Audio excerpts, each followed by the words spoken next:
On va continuer à faire des bonnes choses. En question principale, je reconnais maintenant le député de Saint-Henri-Sainte-Anne. Madame la Présidente, jamais dans l'histoire récente du Québec, un gouvernement aura eu aussi peu de respect pour l'État de droit, la démocratie et la Charte des droits et libertés. 8 bâillons en 7 ans, c'est le triste bilan du gouvernement, mais c'est pas tout. Ce gouvernement-là bafoue complètement les contre-pouvoirs en imposant un lot désolant de clauses dérogatoires et de non-poursuites dans ses lois. Le ministre de la Justice est constamment en guerre ouverte avec son réseau. Le ministre du Travail muselle les travailleurs et écrase la liberté d'association. Les 3 caquistes démissionnaires s'estiment maintenant délivrés. Faut-il comprendre de leur prison caquiste, Madame la Présidente? C'est assez fort comme image. Parlez-en aux fonctionnaires du ministère de la Santé à qui on coupe la tête parce qu'ils ne sont pas d'accord. Ma question est simple, Madame la Présidente, elle est très simple. Le gouvernement aura-t-il, oui ou non, le courage de présenter aujourd'hui un projet de loi sans clause dérogatoire qui respecte enfin la Charte des droits et libertés? La réponse du ministre de la Justice. Madame la Présidente, je suis un peu surpris relativement au respect de l'État de droit. Quand la chef du deuxième groupe d'opposition vient nous dire « Écoutez, vous ne pouvez pas utiliser ce qui est prévu au règlement de l'Assemblée nationale. » Bien, voyons donc, on respecte le règlement de l'Assemblée nationale, Madame la Présidente. Qui ne respecte pas les règles de l'Assemblée nationale, bien souvent, Madame la Présidente? Qui refuse de condamner les manifestations devant les résidences des élus? C'est Québec solidaire. Lorsqu'on a des ministres qui prennent des décisions dans l'intérêt de la population et que leurs familles sont intimidées, leurs enfants sont intimidés, leurs conjointes sont intimidés, dans leur propre maison, sur leur propre terrain, dans une rue résidentielle, Madame la Présidente, et qu'ici, à l'Assemblée nationale, on vote une motion alors qu'on reçoit tous des menaces de mort, Madame la Présidente, lorsqu'on est élu. Peut-être qu'à Québec solidaire, parce qu'ils ne prennent pas de décision, Madame la Présidente, ils ne reçoivent pas de menaces de mort. Nous, on en reçoit. Il y a des gens qui sont condamnés au criminel pour ça. Puis eux, ils prennent ça à la légère, puis ils disent « Non, non, non, on ne dénoncera pas le fait qu'il y ait des manifestations qui peuvent s'avérer violentes devant les résidences des élus. » Alors, je me demande qui respecte l'État de droit ici, puis qui respecte l'intégrité et la confiance des Québécois. Première, complémentaire.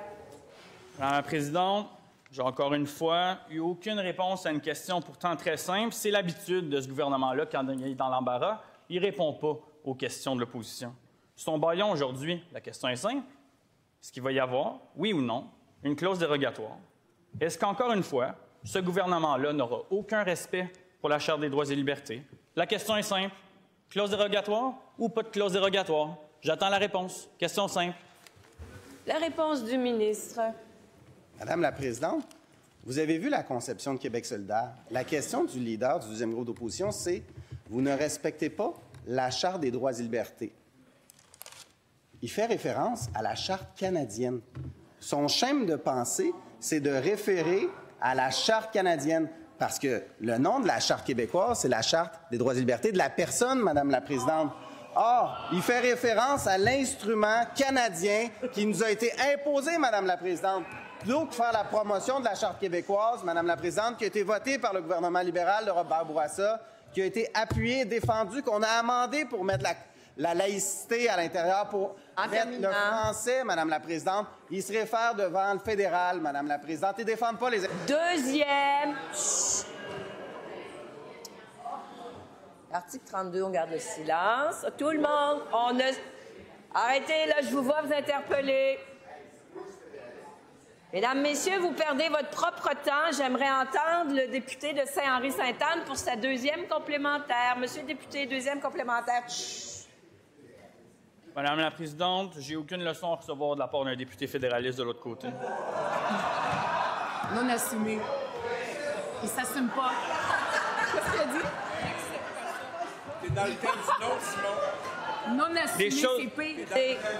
Monsieur le député, je suis debout, donc le chronomètre arrête. Vous ne perdrez pas vos secondes. Silence. Article 32, Monsieur le leader du gouvernement. Un peu de retenue. Écoutez la question, vous y répondrez en temps et lieu. J'aimerais entendre maintenant la question. Madame la Présidente, il a choisi son camp, c'est le camp des fédéralistes. Il n'est pas content avec ça, qu'il se regarde dans le miroir, c'est pas compliqué. Encore une fois, aucune réponse de la part du gouvernement. Il va donc, encore une fois, imposer une clause dérogatoire. C'est ce que j'entends. J'entends la réponse, là. J'attends la réponse, Monsieur le ministre. La question n'est pas compliquée. On a célébré cette semaine les 50 ans de notre charte. Vous étiez là. Est-ce qu'il va y avoir, oui ou non, une clause dérogatoire? La réponse du ministre.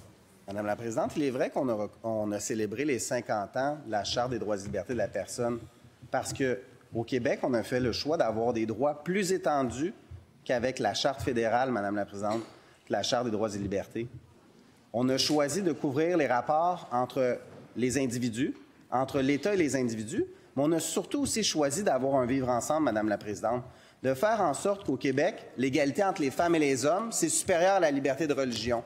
De faire en sorte que la laïcité, c'est une valeur importante. Et c'est dans la Charte. D'ailleurs, je n'ai pas entendu le leader du deuxième groupe d'opposition le souligner, que le français, c'est important, que le bien-être collectif de la population et qu'il n'y a pas juste les droits individuels, mais que la nation québécoise a des droits collectifs. Alors, on est fiers de notre Charte, Madame la Présidente.